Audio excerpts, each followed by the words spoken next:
Interoperability is becoming much more important to our clients because historically they've only been able to integrate and collaborate at the data level. So we've kind of gotten into the world of stovepipe applications and data level integration, and it's become increasingly more difficult to really drive value through your business only integrating at the data level. The only exceptions to this have been some web-based collaboration or e-commerce type of collaboration.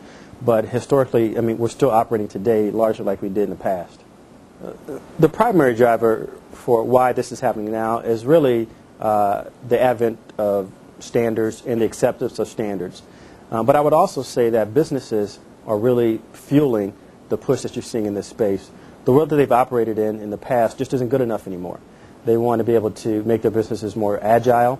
They want to have a much more disconnected business where they don't have to necessarily know every one of their trading partners, every one of their suppliers, every one of their vendors, and they want to have a more seamless way of integrating across their organization and even outside their organization with their key constituents and stakeholders.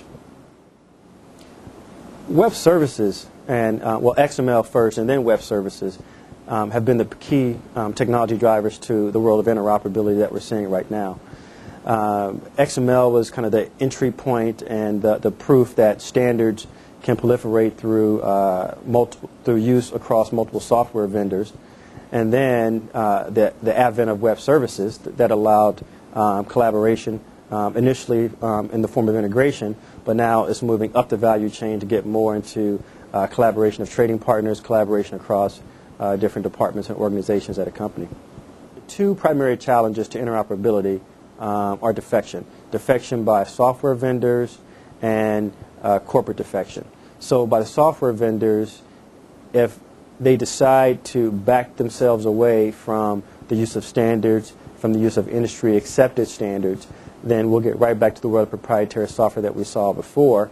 And then there's another challenge in standards organizations. So, historically, we've seen competing standards organizations who had differences of opinions or differences of philosophy, and they wind up coming with two standards. There's no agreement on which one is going to be used, and then you get right back into the world of proprietary software. So I think the biggest challenge that we face today that threatens the promise of interoperability is just going to be defection. A couple of very interesting things are emerging that have really been fueled by interoperability. One is open source. You're seeing a lot more open source, open collaboration societies that are popping up and are really making their way into the mainstream market.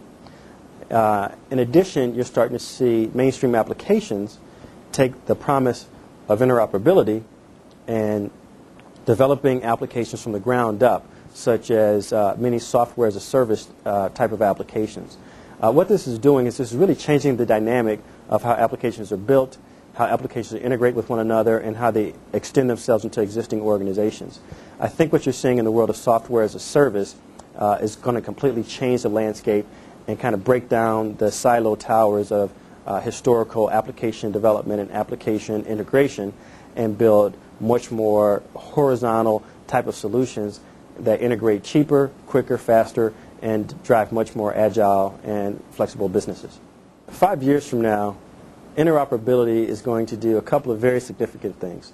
It's going to drive down the cost of integration.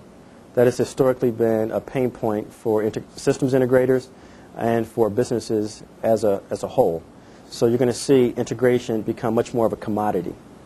You're also going to see a lot less dependence from the business on IT.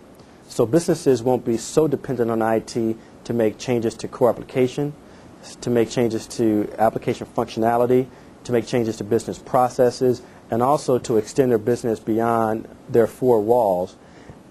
And you'll see a lot less dependent on the business in order to do this. Again, driving much more flexible businesses and driving businesses to become much more agile in the way that they perform. The key takeaway points are that data level integration and interoperability only at the data level is not good enough. The businesses demand much more than that. The shrinking world, the growing economies in various countries are demanding that software companies and allow themselves to interoperate with one another, and businesses are going to have to find more seamless ways to interoperate. The world of painful, large-scale integration It's not going to survive in tomorrow's world.